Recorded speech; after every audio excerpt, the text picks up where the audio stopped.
Hey Internet. So last time we talked about Birch beer, I only had 3 products from a single company. But there's a lot of Birch beers out there. It's one of the blessings of living in America. You think about that this July 4th. So this time we're talking about 3 other Birch beers.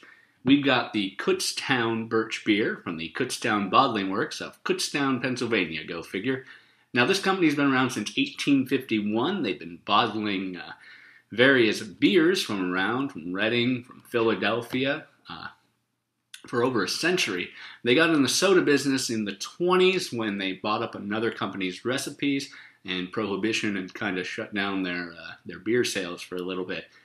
The Birch beer, it's here. We'll see how it tastes. We've also got Boulder Birch beer out of the Rocky Mountain Soda Company out of Denver, Colorado. Now this says it is all natural with beet sugar. This might be the first one we actually have that advertises that it uses beet sugar. This one says it's got Colorado carbonated water and Rocky Mountain sugar beet in it, as well as other natural flavors. I'm hoping that any vanilla in here is not natural in as much as it is beaver extract. You can look up why I'm worried about that. Anal glands. They're delicious, apparently. Go for that. And still technically natural. Hooray! We've also got Hippo size Burley Birch beer. Now, Hippo size, it's actually a San Antonio, Texas company. The Alamo Bottling Works are the people who originally owned it, dating from 1927. This, however, is one of the legacy brands that the Orca Beverage Company has picked up and is now selling. We've talked about them before. We'll talk about them some more, I'm sure. I'm gonna party like I did when I was 8. Drink too much root beer, stay up late. The Adam glasses, root beer round the head. Yeah, the Adam glass, root beer round Well, let's have at it. As I explained last time, I believe, I actually grew up mostly drinking white birch beer. There's a few varieties, white, red, and a traditional brown. Now, brown is closer to root beer. The white has a cleaner flavor. I have yet to see a nationally marketed white birch beer. Keeping my eyes out, might end up having to make my own if I want to ever drink it again. And there's red birch beer, of course, which has a little creamier flavor. We had a red from Reading, the last time we talked about birch beer, and Hippo, I believe, is red, but we'll find out when we open that up. This is Kutztown, though. Definitely has that good wintergreen smell. Pretty light in color.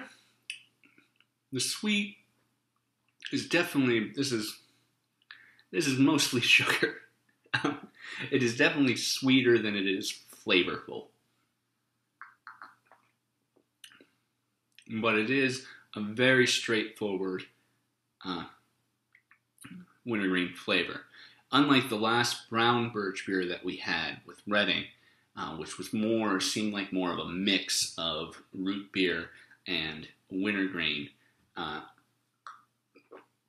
This is definitely more on the wintergreen end. That is delicious. That is a super traditional birch beer flavor. That's really good. Well, let's try Boulder with its beet sugar.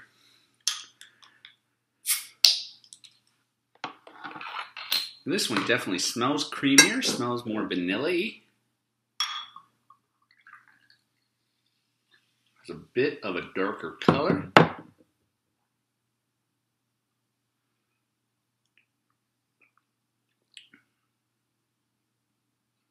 A little more bite to it.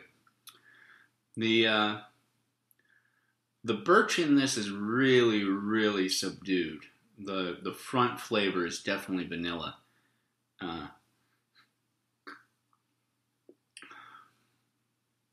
It's got some other stuff going on, not real sure. If I have this outright, I don't know if I'd name it as a birch beer. If I tasted this blind, I'd go more of a root beer flavor. In fact, I think we've had some root beers that taste more like this. It's not real herbal, though. A root beer, I definitely think, especially something shooting for this caliber, would be more herby. It's got a good balance of sweetness, but again, that wintergreen's it's just barely imperceptible on the back of the tongue. It's got an interesting smell to it, too. Not real sure what's going in there. Let's go with the Hippo.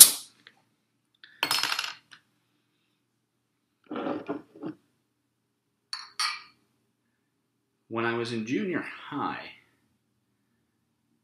in Indiana, I used to drive myself crazy because the cleaner, the industrial cleaner that they used, had a strong wintergreen smell. Never tasted it. Don't worry about that.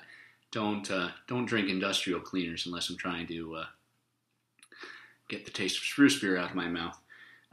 But I always sat there whenever they had finished cleaning. I'd walk into a classroom and about once a week just smell birch beer and be completely distracted by it. Now this red, smells pretty herby, pretty far from wintergreen. It smells quite a bit like the Boulder, actually. Obviously it has that red color.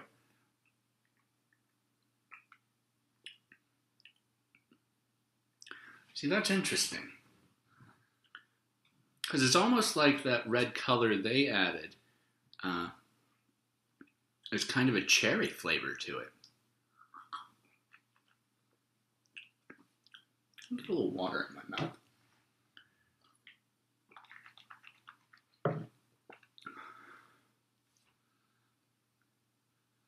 It's got some wintergreen on the nose.